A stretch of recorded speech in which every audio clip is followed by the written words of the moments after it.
I had a great family. My parents were awesome. I had a good childhood. My father was a hard worker. He provided the best he could. We never had a lot of stuff, but we always had what we needed. He generally worked 2 jobs his whole life. My mom was a stay-at-home mom and took care of the kids. I went to Mount St. Joseph in Baltimore City. I went there for 4 years. First 2 years I went there, I really wanted to go there. And then in my sophomore year, I started getting a little crazy. I was starting to drink and do drugs, and a very low percentage of people in the early 70s in high school did that kind of stuff in private schools. So I wanted to be in public school where all my friends from Edmondson Heights were partying during the weekend and stuff. I got a job tending bar at night. So my day consisted of working at the county, going to the gym right afterwards, and then going to the bar. Whether I was working or not, I would go to the bar, eat dinner there, stay there till closing, get up and do it all over again. I did that for about 8 or 9 years.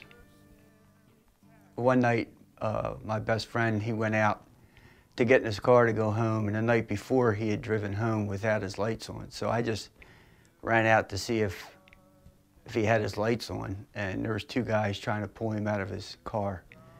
So I got in a fight with those 2 guys, and one of them shot me in the chest, and they ran away, and I ended up in shock trauma with a gunshot wound in my chest.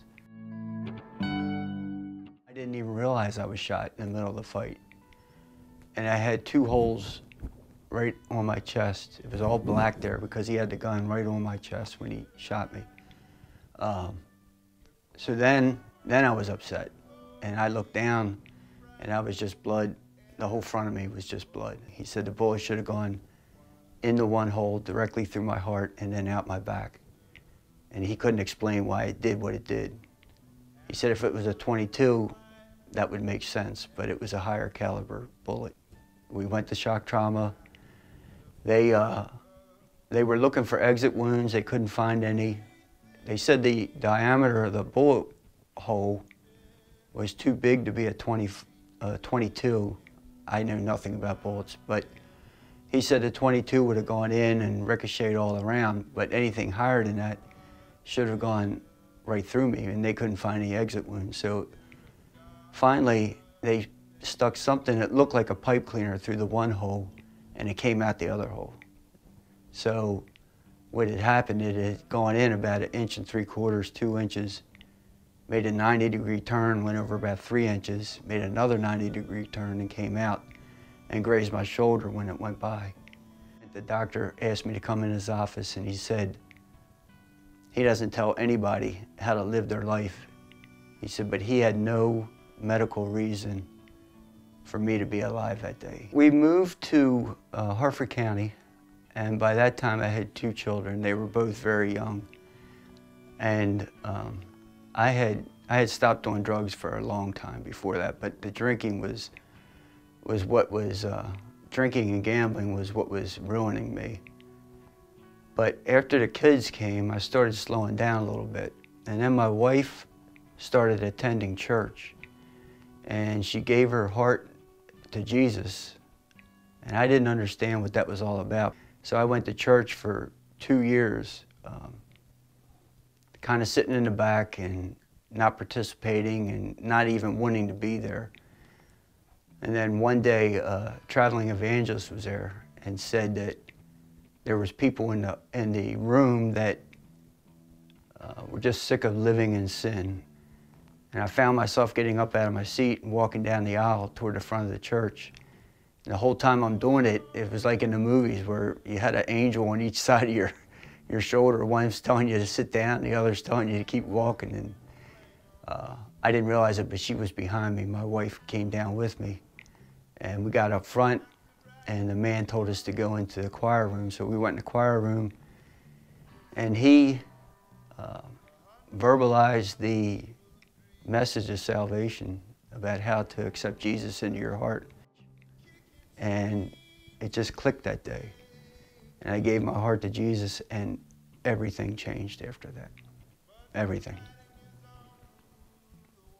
I started being concerned about other people, which was novel for me. The world always circled me. I was the center of the universe in my world. And everything flip-flopped that day. And I started, compassion actually started coming out of my heart, there was never any compassion in my life before this. And my boys became the center of my universe then. And I started being concerned about people that I didn't even know. That led to mission trips to foreign countries where I helped build churches and we actually went to Indonesia 3 times after the tsunami. We built agricultural centers and schools, and I've been all over the world. I've been on 25 trips. If you would have told me before that day in that room with that evangelist, if I'd have been going around the world helping other people, I would have laughed in your face. Sometimes I think about my first 38 years before I knew Jesus, and I regret that I wasted those years.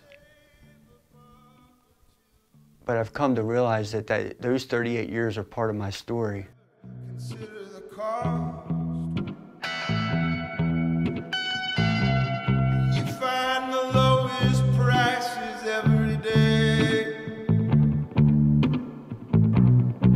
But would you